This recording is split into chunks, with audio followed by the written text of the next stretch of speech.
Sasa neno kutii ambalo limeanzia, kabla sijaenda kwenye hii mifano ya watu waliopambana kwenda kwenye hatima zao, neno kutii ni neno linalokaa kwenye sentensi isiyo ya hiari. Ukiona mtu anakwambia tii, maana yake hiyo sentensi sio ya hiari yako wewe, ni lazima. Ndio maana linakaa neno tii. Yaani mtu akwambia tu kuwe mtiifu, maana yake anakulazimisha uwe tayari kusikiliza na kuheshimu chochote hata kama kibaya. Kumbe sasa Biblia inaposema mwanamke amtii mume wake, haina maana kwamba ni hiari yake, ni lazima. Kwa nini? Kwa sababu ya ile nafasi kumpa heshima mumeo, mtii. Nini? Unaweza ukamzidi vitu vingi, usipomtii utamdharau, lakini ukimtii utamheshimu. Amen. Ndio maana maandiko yanasema mtii mume wako, mtii. Anaweza kama mjinga, mkorofi, gaidi, lakini mtii.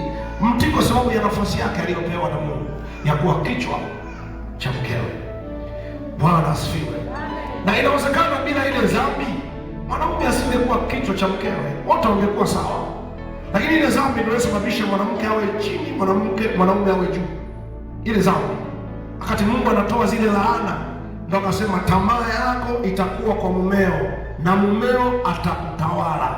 Kwa nini? Nyoka alimshinda mwanamke, aligundua huyu mwanamke nikimpa nafasi kubwa atanisumbua kwa akili yake. Nafikiri Mungu aliona mbele, ndio maana akajaribu kumsaidia mwanamke akae chini ya mwongozo.